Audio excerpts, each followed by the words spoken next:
It took me a Right. really, really long time to actually feel like He-Man despite wearing a costume, but I always trying to impress Dolph, every time I see him. Just start processing it. I think it's important to know what the conversation is, even if you don't agree with it. It's nice to like Right. make yourself aware of it, you know? Motivate yourself. Right. Yeah. If it, yeah. And have my internal clap back if there's any criticism. Hi, this is Abhimanyu, and I have He-Man and Teela themselves with me. Nicholas, Camilla, welcome to HT. Thank you for your time. How you doing? Oh, doing great, and even better now that I'm talking to you. Nicholas, I know 5,300 people have already asked you about your physical transformation, so I'll just steer clear of that. But I'm going to ask you, when was the moment that you felt like He-Man? What was it? Was it your physicality? Was it some scene that you were doing and it hit you that, okay, I am Prince Adam, I am He-Man? When did that happen for you?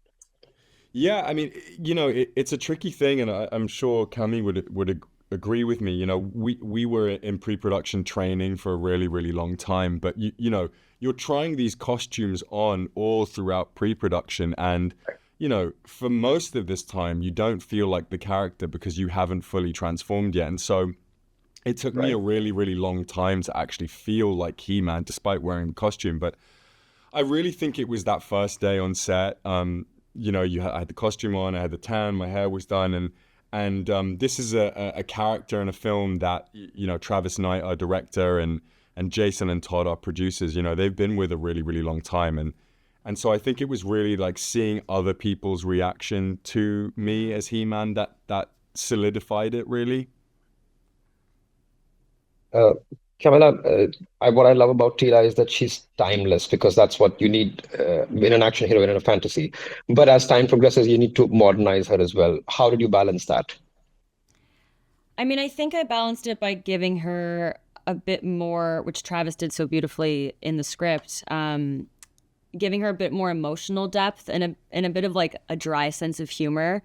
I think that was really essential Right. to humanize her and ground her because obviously, you know, her strength is so important to who she is, but you also want to be able to access her and understand who she is beneath that.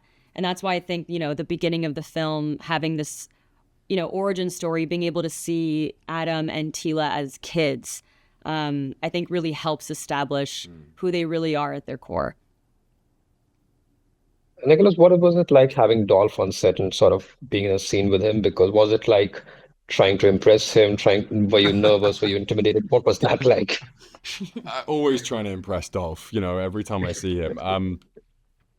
Truthfully, I mean, it felt like an honor. I mean, even outside of Masters of the Universe, Dolph is an Yeah. action icon, and really, I just, it was, I suppose, wanting to get his blessing in a way, but also just kind of sit with him and pick his brain. And we really did sit for a while where we were filming and just talked about, things that weren't even Masters of the Universe related, just kind of getting to know him and getting to know about his life. And so I felt very lucky that we had that time together. Did you guys shut off social media initially when you were first cast? Because in today's times, when you are first announced for any role, people have more reactions than they should. What's navigating that area like? I mean, I'm look, always of the mind of looking at things. I like to see what people are saying just so I can, just start processing it. I think it's important to know what the conversation is, even if you don't agree with it. It's nice to like Right. make yourself aware of it, motivate yourself, Right. maybe, even Yeah. if it, And have my internal clap back if there's any criticism. What about you, Nicholas? Look, I try and stay away from everything.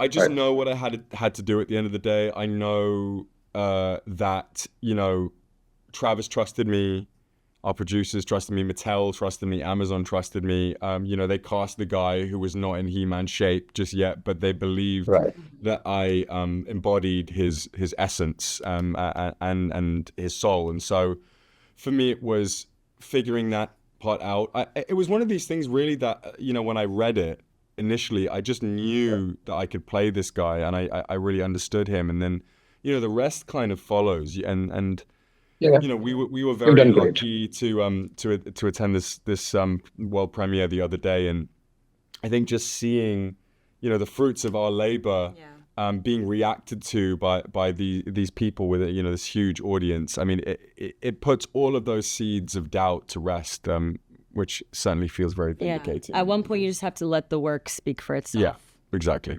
You should. I'm gonna just wrap it by showing you something. This is my He-Man action figure, which Amazing. I've had since September 1994, and that's the month you were born, Nicholas. It is So indeed. this was meant to be. Oh Yeah. my goodness, that is kismet. Wow. This was meant. She's seen better days, so please ignore that because I've moved like I mean, 7 me houses too. since then. I've seen bad days Yeah. as well. So But this was meant to be. This was fate because September 1994, my mom bought this for me, and then you were born like a few days later, and now you're He-Man, and I'm talking to you. Fate, as they call it, it man. was meant to be. Really sweet. It was meant to be. Thank you for your time. I wish you we had so much, more, mate. but all the best for the film. All the best. Thank you. you.